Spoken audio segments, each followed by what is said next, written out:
Romeo 2 और उसका 11 वचन। क्योंकि परमेश्वर किसी का पक्षपात नहीं करता। परमेश्वर किसी का पक्षपात नहीं करता है। आज हमें से कितने लोग सोचने लगते हैं कि पता नहीं मेरे साथ ऐसा होगा कि नहीं होगा, वो होगा कि नहीं होगा, मेरे साथ ये प्रॉब्लम है, मेरे साथ वो प्रॉब्लम है, तो परमेश्वर करेगा कि नहीं करेगा। लेकिन परमेश्वर कहता है मैं किसी के साथ पक्षपात नहीं करता हूं। कई बार ये लोग बोलते हैं ना कि हमारे साथ ऐसा नहीं हुआ, उसके साथ ऐसा क्यों। तो मेरे प्रियो, जरूरी है ये हम जाने कि परमेश्वर किसी के साथ पक्षपात नहीं करता। मलाकी 3 उसका 6 वचन हम देखें, उसका सिर्फ फर्स्ट पार्ट पढ़ेंगे। उसमें लिखा है यहोवा बदलता नहीं, क्योंकि मैं यहोवा क्योंकि यहोवा बदलता नहीं है। तो वो पक्षपात तो नहीं करेगा ना। उसने कहा मैं किसी का पक्षपात नहीं करता। आज हमको एक चीज जान लेनी है और वो ये है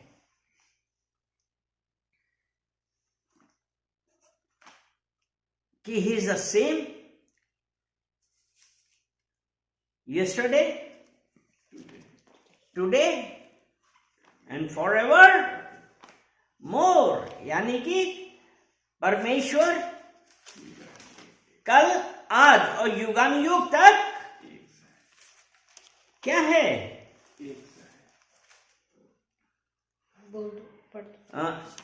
इब्रानिया 13 उसका 8 वचन है, यीशु मसीह कल और आज और युगानुयुग एक सा है। उसने कहा ना मैं बदलता नहीं। जो उसने पहले किया आज वो करेगा और वो आगे करेगा। उसने कहा मैं बदलता नहीं। और अगर आप ये महसूस करने लगे तो अपने आप को जांचें और ये देखें कि हम कहां पे गलत जा रहे हैं।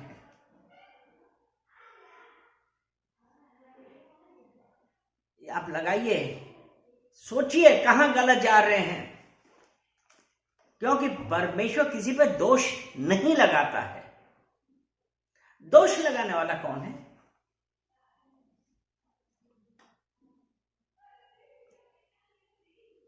आज हम अपने आप को जांचें। अगर हम व्यवस्था विवरण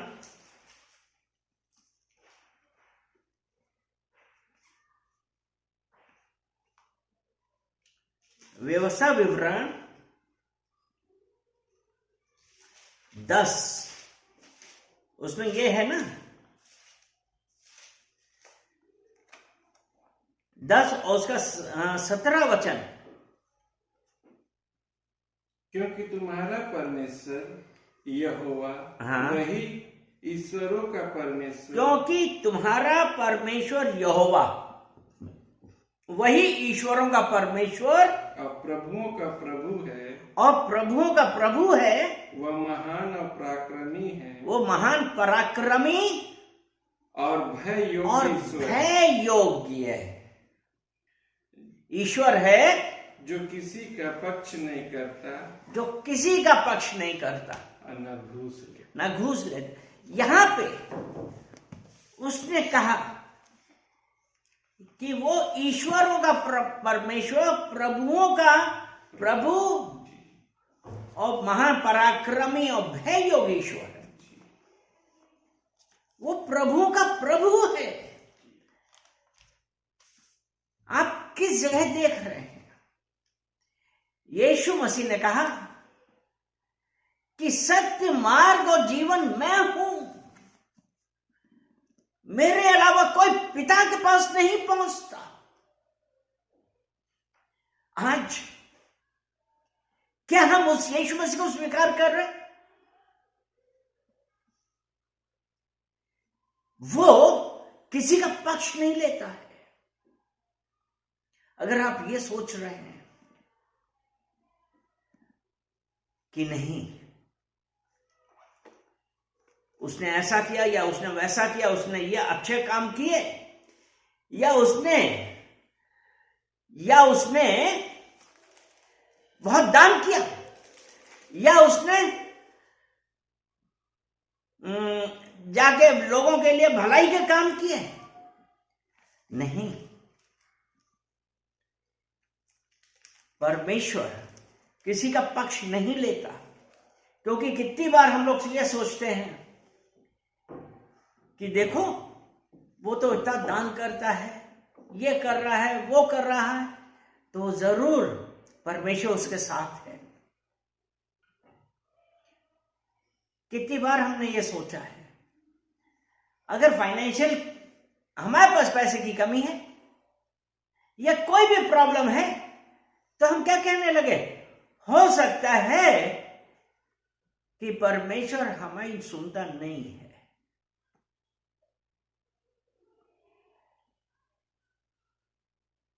कितनी बार मैंने आपने यही कहा। और लेकिन प्रियो, अगर हम ये कहते हैं कि मेरे साथ ऐसा क्यों, यानी कि आप क्या कर रहे हैं, आपने दोष किस पे लगाया?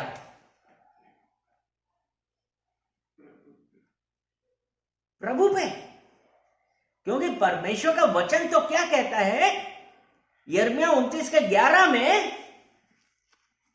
कि उसके विचार हमारे लिए कैसे हैं? हानि के नहीं, हानि कुशल के हैं, हानि के नहीं हैं। तो अगर आप ये कहते हैं कि हमारे साथ ऐसा क्यों किया, मतलब हम अपने सोचने की बजाय हम परमेश्वर को, लेकिन याद रखिए परमेश्वर के विचार हमारे लिए कुशल के हैं, हानि के नहीं, to give us a future and a hope, जो हमें आशा देते हैं। वो परमेश्वर आज हमसे ये कह रहा है। और जब हमने क्या किया, हमने दोष लगा दिया और उसके बाद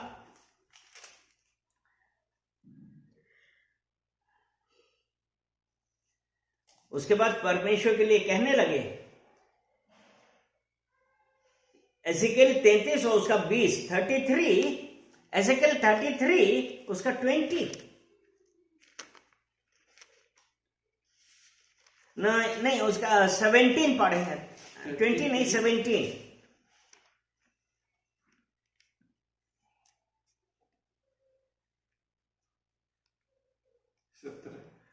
तो भी तुम्हारे लोग कहते हैं प्रभु की चाल ठीक नहीं, परंतु उन्हीं की चाल ठीक नहीं है।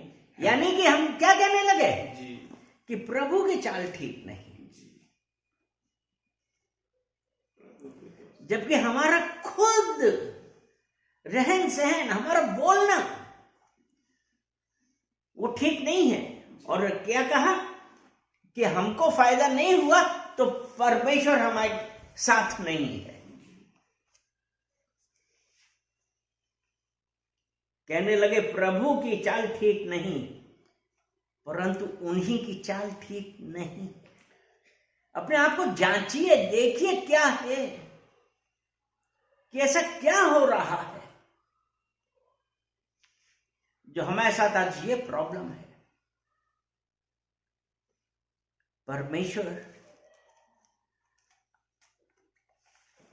हम सबके साथ अच्छा करता है, लेकिन शैतान हमारे दिमाग में यही डालता है, क्या परमेश्वर ने ऐसा कहा? उत्पत्ति 3,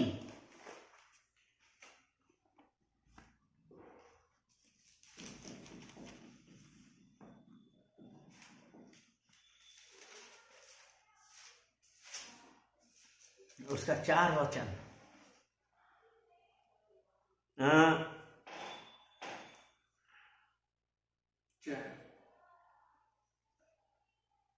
तब सर्प ने स्त्री से कहा, तुम निश्चय ना मरोगे। यानी कि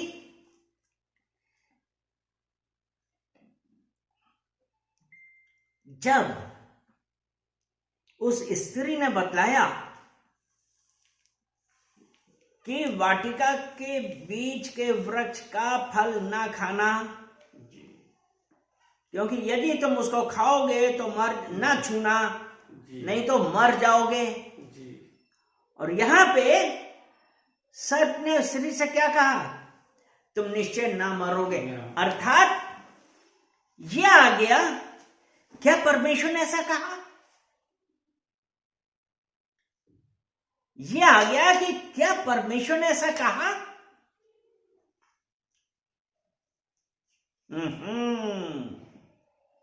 और फिर हम दोष लगाते हैं, अपने मुंह से कन्फेस कर रहे हैं, शैतान को चांस दे रहे हैं।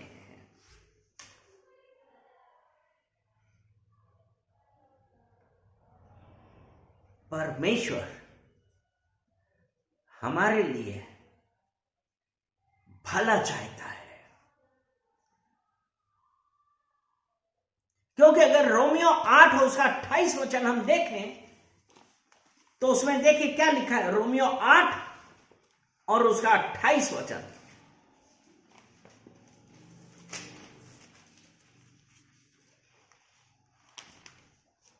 हम जानते हैं कि जो लोग परमेश्वर से प्रेम रखते हैं उनके लिए सब बातें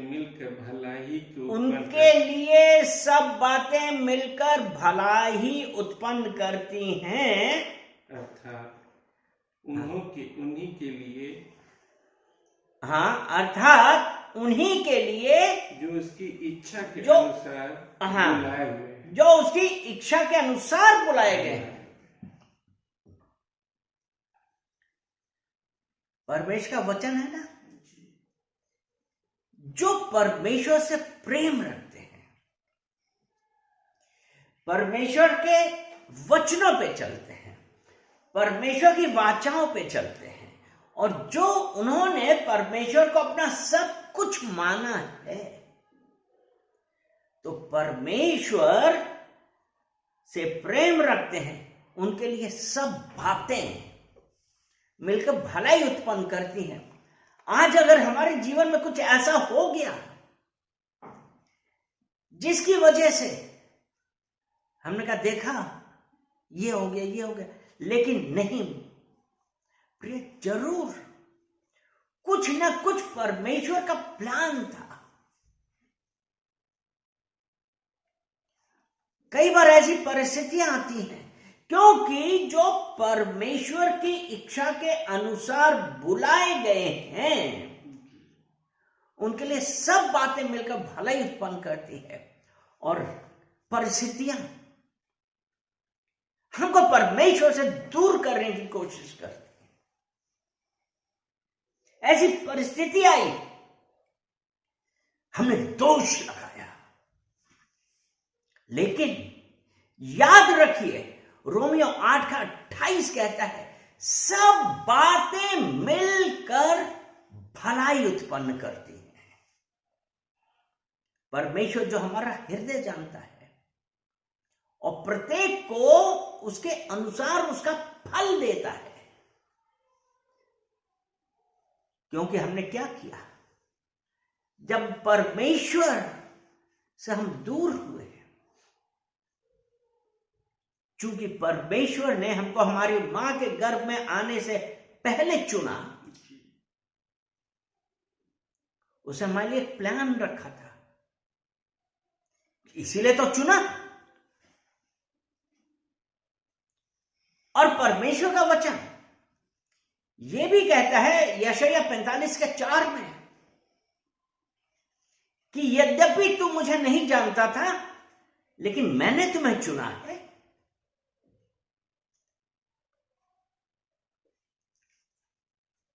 हम नहीं जानते थे, लेकिन परमेश्वर ने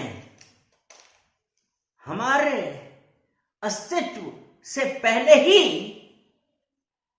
हमको जाना था, उसने चुना था।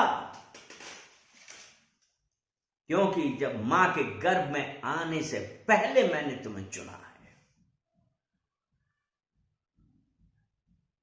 और यशायाह 45:4 में वो कह रहा है कि यद्यपि तुम मुझे नहीं जानते थे, मैंने तुम्हें चुना है।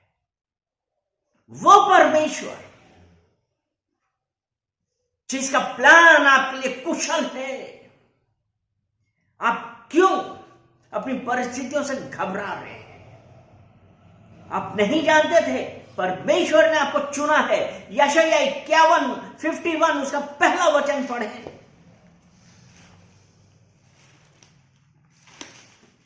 यशायाह 51 उसका 1। जिस चट्टान, हाँ, हे धर्म पर चलने वालों, हे धर्म पर चलने वालों, हे यहोवा को ढूंढने और हे यहोवा को ढूंढने वालों, कान लगाकर कान लगाकर मेरी सुनो। जिस चट्टान में से तुम खोदे गए हो, जिस चट्टान में तुम खोदे गए हो, उसका, जिस खदान में से तुम निकाले गए हो, जिस खदान में से तुम निकाले गए हो, उस पर ध्यान करो। प्रॉब्लम में थे, हम एक हल ढूंढ रहे थे। हे धर्म पर चलने वालों, यहोवा को ढूंढने वालों, यानी कि हम उन परिस्थितियों से निकलने की कोशिश कर रहे थे। हम कहां कहां नहीं गए थे, लेकिन वो परमेश्वर जो हमारा हृदय जानता है। अगर हम प्रेरितों के कार्य 10 उसका पहला और दूसरा वचन देखें,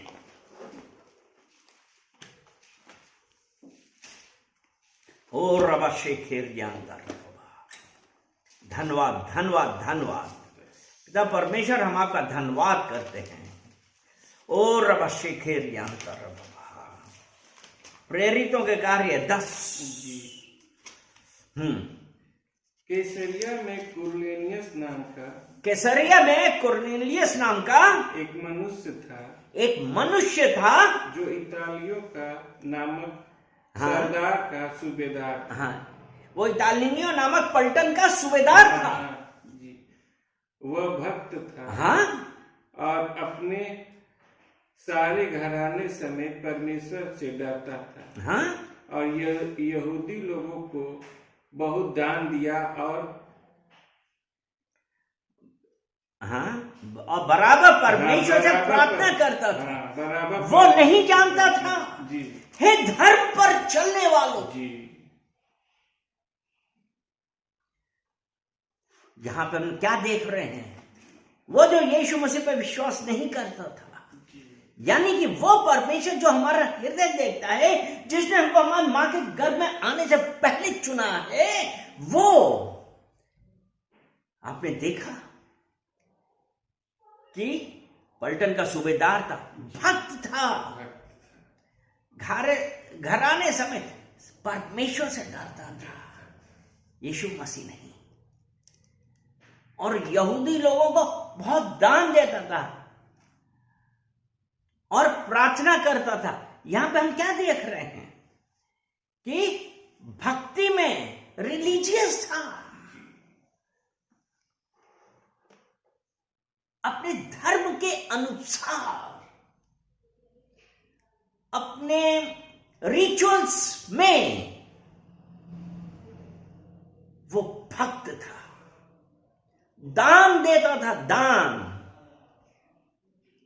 और प्रार्थना करता था। क्योंकि इसके जो रिचुअल्स थे, अपनी परंपराओं के अनुसार वो प्रार्थनाएं करता था, दान दिया करता था। क्योंकि अब यही है, कितनी बार है कि तुम दान किया करो, तुम ऐसे किया करो, तुम वैसे किया करो, लेकिन आज वो परमेश्वर मुझसे और आपसे यही कह रहा है कि मैंने तुम्हारा हृदय देखा है, मैंने तुम्हें अपने राज्य के लिए बुला लिया है।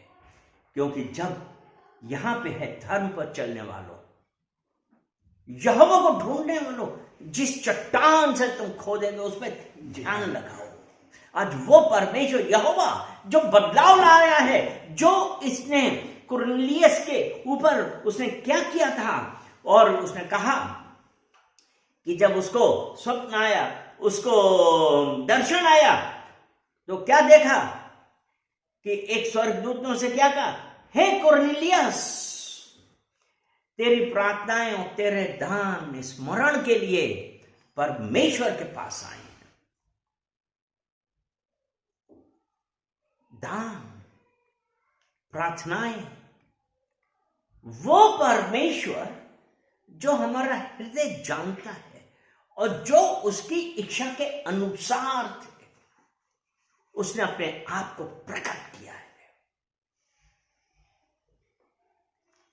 और उसने क्या कहा कि तुम याफा में मनुष्य भेज के शामोन को, जो पतरस कहलाता है, बुलवा ले। परमेश्वर का प्लान आपके और मेरे लिए छुटकारे का था, उद्धार का था, और यहां उसने यही कहा कि उसको बुलवा ले। क्योंकि परमेश्वर जो आपका हृदय जानता है, क्योंकि परमेश्वर की मर्जी क्या है कि कोई नाश ना हो वरन अनंत जीवन पाए। हालेलुया। तो आज वो परमेश्वर आपसे मुझसे यही बात कर रहा है कि हम यीशु मसीह की ओर देखें, अपना बोझ यहोवा पे डालो, वो आपको हर बात से मुक्त करेगा, आपको छुटकारा देगा। फिर हम ये कह सकते हैं कि हर बात मिलकर भलाई उत्पन्न करती है उन लोगों के लिए जो उसकी इच्छा के अनुसार बुलाए गए हैं। वो कुरनेलियस परमेश्वर ने उसको बुलाया, और बाद में उसने ये पूछा,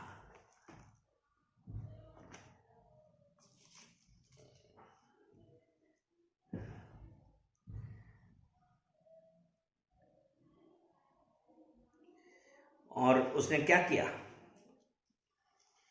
कि पतरस ने जाकर उसको परमेश्वर के वचन के बारे में बताया।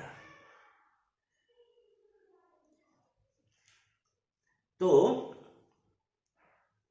इसी 10 का 34 जब हम पढ़ते हैं, प्रेरितों के कार्य 10 उसका 34, तब पतरस ने कहा, अब मुझे निश्चय हुआ कि परमेश्वर किसी का पक्ष नहीं करता। आप जो भी हो, परमेश्वर के पास आइए, उसको अपना उद्धार करता, अपना परमेश्वर मानिए, सरेंडर करिए, अपने आप को उसको दीजिए।